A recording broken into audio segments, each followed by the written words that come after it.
Sopp is the CEO of Current. Stuart, great to have you with us. Thanks for having me. It's always good to get your insight, particularly into this demographic.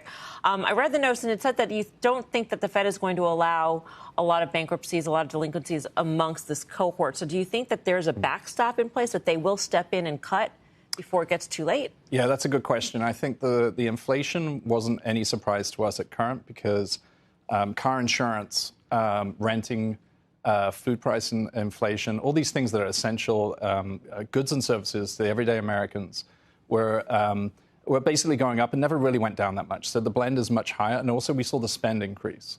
On top of that, we have amazing job growth, which we saw in the January report.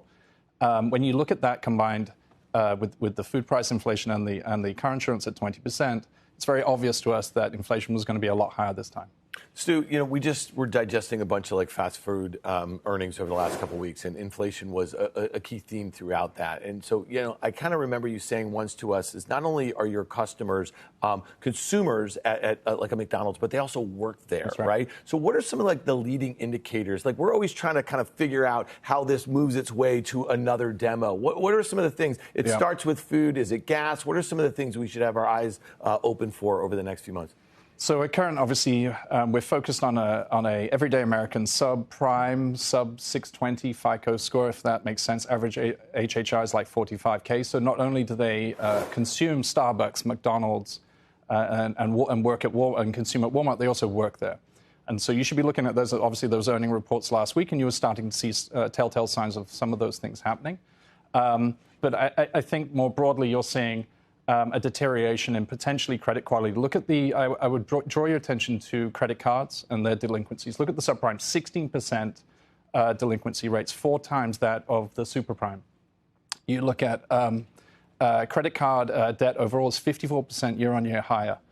So at the moment, we're seeing the consumer and their journey from Christmas all the way to January into February, filling that gap with credit that they don't necessarily afford.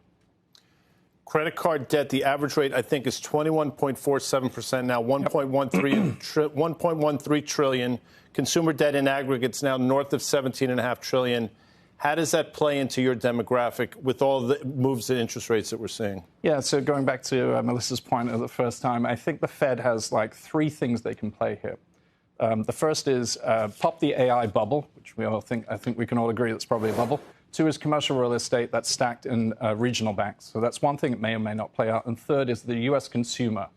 And do they want to play that game? So what I mean by that is a deterioration into Q2. Right now, what we're seeing is tax refunds. They're all waiting for these tax refunds to hit over the next week. The IRS has been delayed a week.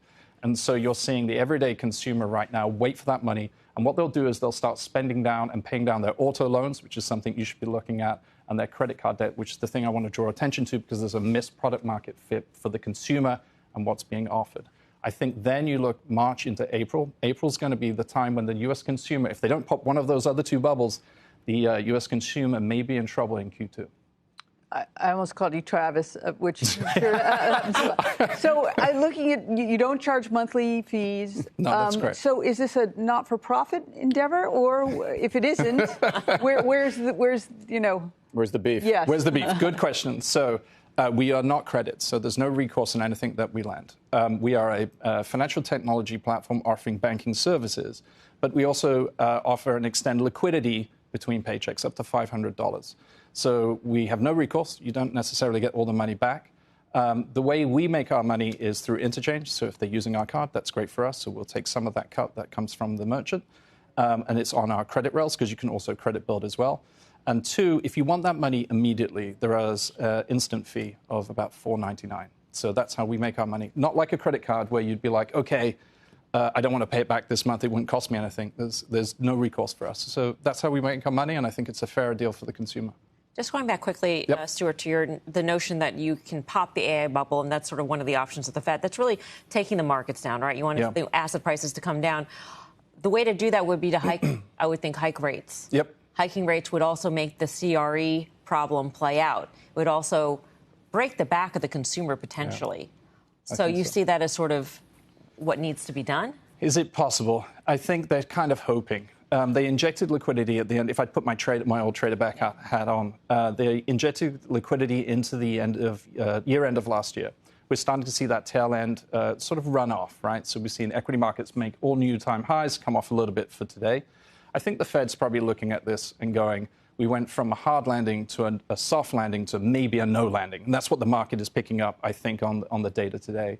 I don't think they're ready to hike rates. I do think we'll see rate cuts sometime in H2, but we're going to see one of these three, or maybe it's a combination of all those three things, play out in Q2, where they'll say, OK, something's happened. If I was to put my money on it, I think all three deteriorate.